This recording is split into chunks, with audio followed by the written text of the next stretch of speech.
जिस पति ने अपनी पत्नी की सेवा को उसकी मजबूरी समझकर उसका अपमान किया, उसे नहीं पता था कि उसी स्त्री के भीतर दिन, रात और सुबह के 3 अलग रूप बसे हैं। जब महादेव ने एक रहस्यमयी भक्त ने वो पहेली सुलझाई, तो करोड़पति पति के होश उड़ गए और उसे अपनी ही पत्नी के चरणों में गिरना पड़ा।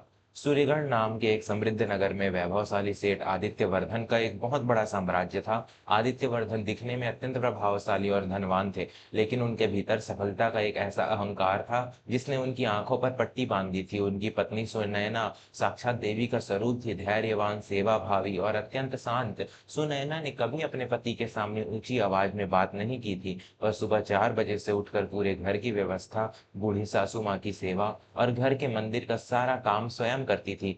आदित्यवर्धन को लगता था कि सुनैना का यह समर्पण उसकी ड्यूटी है, उसका कर्तव्य है। वह भूल गए थे कि एक स्त्री का प्रेम और उसकी सेवा उपहार होती है, मजबूरी नहीं। आदित्य अक्सर व्यापार के तनाव में घर लौटते और सुनैना पर अपना सारा क्रोध निकाल देते। कभी खाने में नमक कम होने पर थाली फेंक देते, तो कभी सुनैना के पुराने कपड़ों का मजाक उड़ाते। एक शाम आदित्यवर्धन ने अपने घर पर नगर के सबसे बड़े व्यापारियों और रईसों के लिए एक बहुत बड़ी दावत रखी थी। वह अपनी दौलत का प्रदर्शन करना चाहते थे। सुनैना ने दिन भर मेहनत करके 56 भोग तैयार किए। उसने सादा लेकिन साफ सूती वस्त्र पहने थे और माथे पर एक छोटी सी बिंदी लगाई थी। जब मेहमान आए, तो आदित्यवर्धन अपनी पत्नी का परिचय कराने में भी शर्मा रहे थे। उन्होंने सुनैना को कोने में बुलाकर अत्यंत कड़वे शब्दों में कहा, सुनैना, तुम इस रईस लोगों के सामने मत आना। तुम्हारे ये सादे कपड़े और ये घरेलू चेहरा मेरी इमेज खराब कर देंगे। तुम बस किचन में रहो और खाना सर्व करने के लिए नौकरों को भेजती रहो। सुनैना की आंखों में आंसू छलक आए, लेकिन उसने अपने पति के मान की रक्षा के लिए सिर झुका लिया और रसोई में चली गई। उसी समय उस भव्य कोठी के द्वार पर एक अत्यंत तेजस्वी और रहस्यमय साधु महाराज पधारे।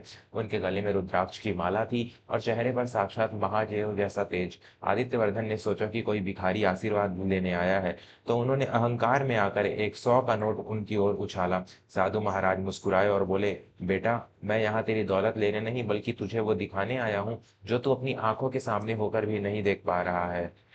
तू जानता है कि जिस घर में तू रहता है वहां एक ऐसी शक्ति वास करती है जो दिन में तेरी बहन, रात में नारी और सुबह होते ही तेरी मतारी माँ बन जाती है।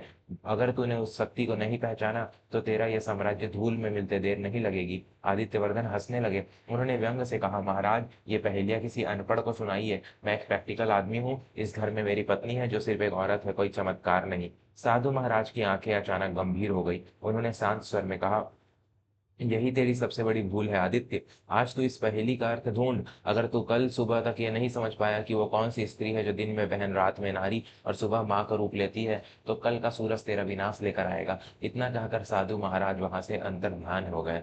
अब देखिए आगे क्या हुआ। उससे जानने से पहले अगर आप नए हैं तो हमारे चैनल को जरूर सब्सक्राइब करिए। आदित्यवर्धन को साधु की बातें सुनकर पहले तो हंसी आई, लेकिन जैसे जैसे रात गहराने लगी, उसके मन में एक अजीब सी बेचैनी होने लगी। मेहमान जा चुके थे, आदित्य अपने बिस्तर पर लेटे हुए थे, लेकिन उनकी आंखों में नींद गायब थी। उन्होंने देखा कि सुनैना रसोई साफ करने के बाद उनके कमरे में आई। उसने उनके थके हुए पैरों को दबाना शुरू किया। आदित्य ने उसे ध्यान से देखा। सुनैना ने एक शब्द नहीं कहा, बस वह उनकी थकान मिटाने में लगी थी। उस आधी रात के सन्नाटे में आदित्य को साधु की वो पहली याद आई। रात में नारी सुनैना एक पत्नी के रूप में, एक जीवन संगनी के रूप में आदित्य के हर सुख दुख की साथी थी। वह उसकी शक्ति थी जो उसे उन्हें दुनिया से लड़ने का हौसला देती थी, लेकिन आदित्य ने उसे हमेशा एक वस्तु की तरह समझा था। रात के दूसरे पहर में आदित्य की अचानक आंख खुली, उन्हें तेज प्यास लगी। उन्होंने देखा कि पास के कमरे में उनकी बूढ़ी माँ को खांसी का दौरा उठा है। सुनैना वहां पहले से ही मौजूद थी। वह अपनी सासू माँ की पीठ सहला रही थी, उन्हें गर्म पानी पिला रही थी और अपनी गोद में उनका सिर रखकर उन्हें सुलाने की कोशिश कर रही थी।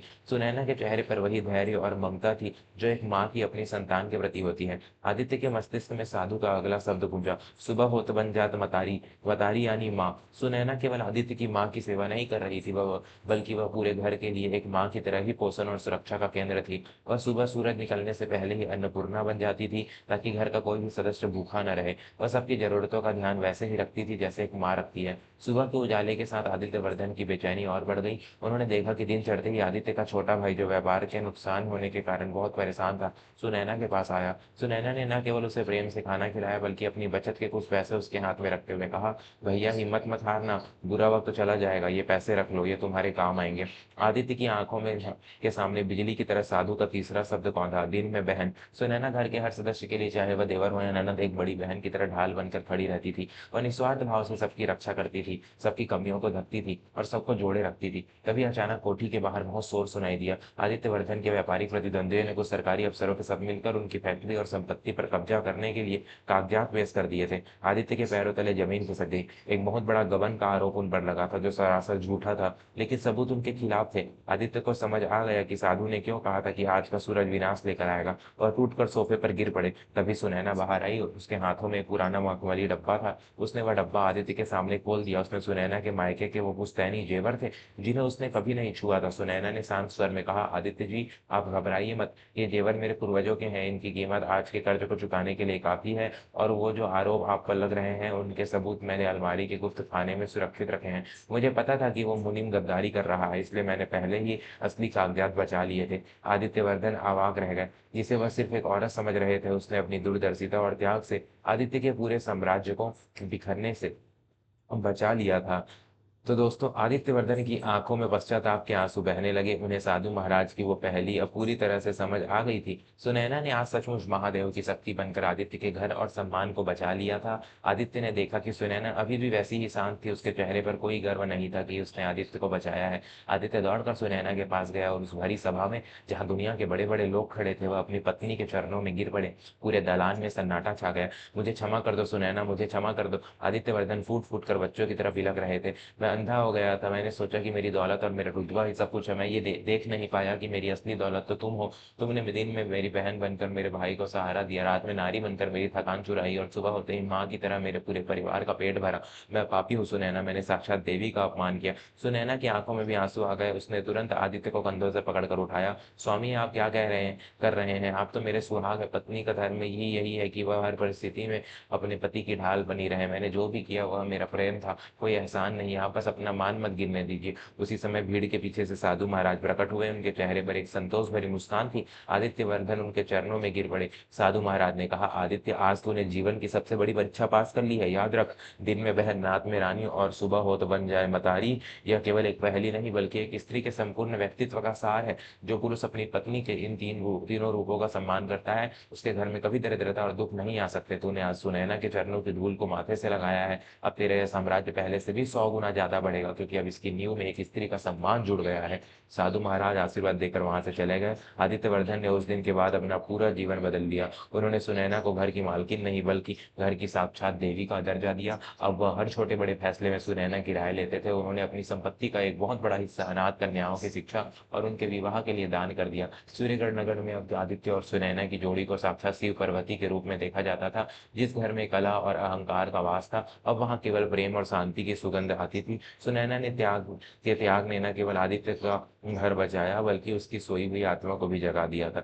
दोस्तों, आज जो कहानी थी आपको समझ तो आ ही गया होगा किस बारे में थी और आपको क्या हमेशा अपनी सीख रखनी चाहिए। धन्यवाद दोस्तों, मैं अब आपसे विदा लेना चाहता हूँ। अगर आपको कहानी अच्छी लगी हो तो व्हाट्सएप में और फेसबुक में, जहाँ कहीं भी हो सके, अपने दोस्तों, अपने परिवार वालों के साथ जरूर शेयर करें। कमेंट्स में जय श्री कृष्णा या जय माता दी लिखकर हमें बताएं कि आप इस वीडियो को यहाँ तक देख रहे हैं।